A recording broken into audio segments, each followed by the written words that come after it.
ট্ৰেণ্ডিবুলছন ডালাছিছ centre আপোনালোক সকলোকে স্বাগতম। ফ্ৰেণ্ডছ, বহুত দিনৰ মূৰত এটা ভিডিঅ' লৈ আহিছোঁ আপোনালোকৰ মাজলৈকে।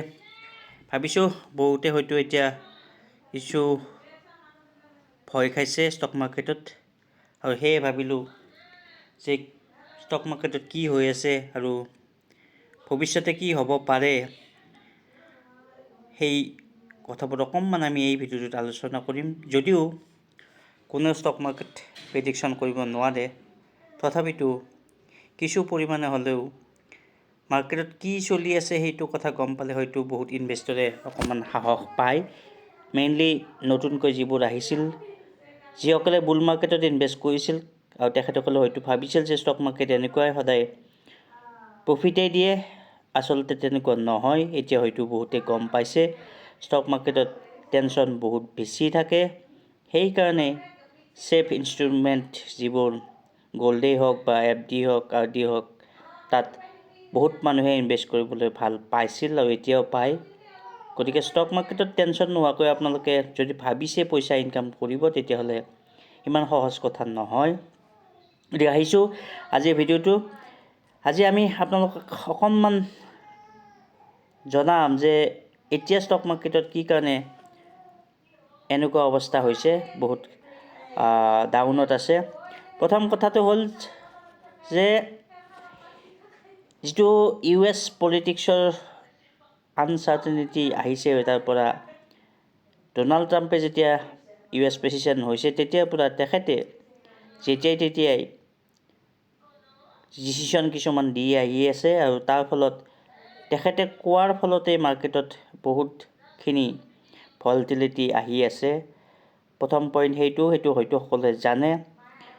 নেক্সট পইণ্টটো হ'ল, আমি আগতেও কৈছোঁ যে Q3 ৰিজাল্ট, Q3 ৰিচিজন আপোনালোকে জানে যে জানুৱাৰী 10 মানৰ পৰা আপোনালোকে আৰম্ভ হোৱা বুলি ক'ব পাৰি। মেইনলি ভাল কোম্পানীবোৰ এতিয়া ফেব্ৰুৱাৰী 10, গতিকে এমাহ চলি গ'ল, হয়তো আৰু 15-20 দিন চলিব।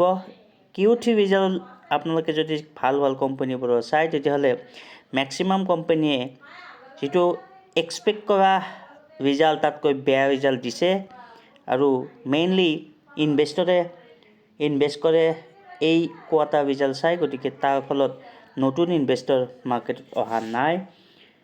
এই দুটা পইণ্ট আমি যদি ভালদৰে চাওঁ, তেতিয়াহ'লে তাতকৈ বেছি কিছুমান পইণ্ট আপোনালোকে পাব, যাৰ কাৰণে মাৰ্কেট কাৰেকশ্যন বেছিকৈ হৈ আছে। এই পইণ্টটো আপোনালোকে চাব পাৰে। মই ভাবিছোঁ এইটো আটাইতকৈ বেছি গুৰুত্বপূৰ্ণ পইণ্ট। হাই বণ্ড ইল্ড আৰু dollar index. US 10 year dollar treasury yield আপোনালোকে যদি চাই 4.519%, আৰু 2 years যদি চাই 4.283। গতিকে 10 years 2 years ক'তকৈ বেছি হৈছে। আৰু ডলাৰ ইণ্ডেক্সো যদি চাই 108.26। গতিকে বহুত বেছি পৰিমাণে এইবোৰ বাঢ়িছে, আৰু এইবোৰ বঢ়াৰ ফলত আপোনালোকে যদি নেক্সট পইণ্টটো লৈ আহে, তেতিয়াহ'লে গম পাব চেলিং বাই ফৰেইন ইনষ্টিটিউশ্যনেল ইনভেষ্টৰ FII। এইকাৰণে মেক্সিমাম ষ্টক আমাৰ ইণ্ডিয়ান মাৰ্কেটত চেল কৰি আছে।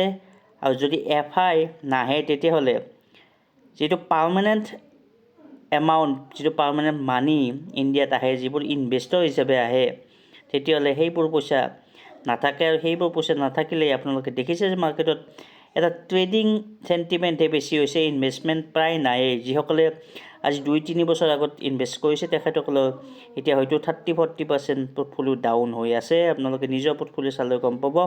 কোনো ইনভেষ্টৰে চাগে 10-20কৈ আপোনাৰ 10-20% ডাউনটো প্ৰায় সকলোৰে আছে, আপোনালোকে যদি চায়।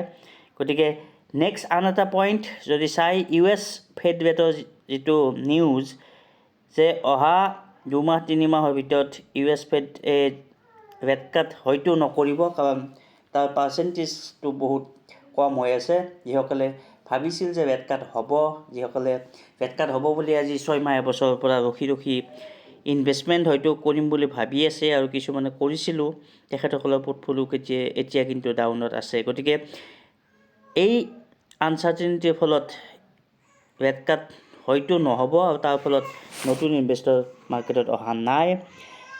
আৰু আজি কিয় মাৰ্কেট পৰিছে, যদি আজি আৰু যোৱাকালি যদি চাবলৈ যাওঁ, তেতিয়াহ'লে US tariff hike on steel and aluminium. এই দুদিনৰ লেটেষ্ট নিউজ যে ডনাল্ড ট্ৰাম্পে ষ্টীল আৰু এলুমিনিয়ামত 25% ফ্লেট টেৰিফ লগাই দিছে। আৰু এইটোৰ ফলত যিহেতু আপোনালোকে জানে যে মেক্সিমাম ইণ্ডাষ্ট্ৰিতে এলুমিনিয়াম ষ্টীল এইবোৰ ইউজ হয়, গতিকে এইবোৰক যদি ইয়াত টেৰিফ বেছি দিব লগা হয় তেতিয়াহ'লে এইটো হাই ৰিস্ক হৈ গৈছে। আপুনি ক'ব পাৰে যে ট্ৰেড ৱাৰ টাইপে হৈ গৈছে। গতিকে এইটো এটা মেইন পইণ্ট। ইয়াৰ ফলত গ'ল্ডৰ প্ৰাইচ যদি চাই অল টাইম হাইত আছে। গতিকে গ'ল্ড আপোনালোকে জানে যে এটা ছেফেষ্ট ইনষ্ট্ৰুমেণ্ট, য'ত মানুহ মেক্সিমামে ইনভেষ্ট কৰে। যিসকলে ষ্টক মাৰ্কেট আহিব নিবিচাৰে তেখেতসকলেও গ'ল্ডত ইনভেষ্ট কৰে। গতিকে গ'ল্ডত ইনভেষ্ট কৰিছে আৰু হয়তো ইকুইটি মাৰ্কেটৰ পৰা পইচা আহি গ'ল্ডতো সোমাব পাৰে। বহুতৰ পইচা হয়তো কেছত থাকিব পাৰে নাইবা গ'ল্ডত ইনভেষ্ট হ'ব পাৰে। গতিকে এতিয়া আহিছোঁ যে ষ্টক মাৰ্কেটৰ পৰা আমি সকলোৱে ওলাই যোৱাটো হ'ব ভাল কথা হ'ব নেকি এতিয়া? সেইটো নিশ্চয় নহয়। এতিয়া আচলতে যদি আপুনি এজন ইনভেষ্টাৰ হয়, প্ৰপাৰ টাইম ষ্টক মাৰ্কেটত এণ্ট্ৰি লোৱাৰ। যদিও আমি বহুত বছৰৰ পৰা আছোঁ ষ্টক মাৰ্কেটত, গতিকে আমি অলৰেডি ইনভেষ্টেড। গতিকে কেপিটেল হয়তো মোৰ নিচিনা বহুতৰে এই প্ৰব্লেম হ'ব নতুনকৈ ভৰাবলৈকে। কিন্তু যিসকলৰ কেপিটেল আছে তেখেতসকলে এতিয়া বহুত ভাল ভাল কোম্পানী বহুত কম প্ৰাইজত আছে, কম ভেলুৱেশ্যনত আছে। এইটোৱে ৰাইট টাইম ভেলুৱেশ্যন মানে ভেলু ৱাইজ ষ্টক চিলেক্ট কৰা, ভেলুৱেশ্যন কম থকা ষ্টকত ইনভেষ্ট কৰা।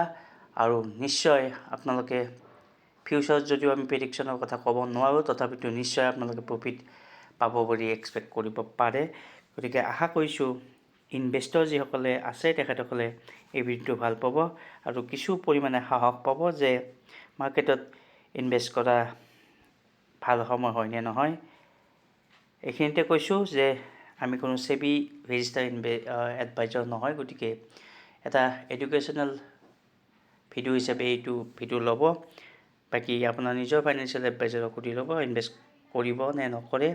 কিন্তু ডাটাবোৰ চাই আমি ক'ব পাৰোঁ যে ফিউচাৰত হয়তো মাৰ্কেটে এই সময়ত যদি ভাল কোম্পানীত ইনভেষ্ট কৰে তেতিয়াহ'লে এটা ভাল অনুৰূপ প্ৰফিট নিশ্চয় পাব। ধন্যবাদ।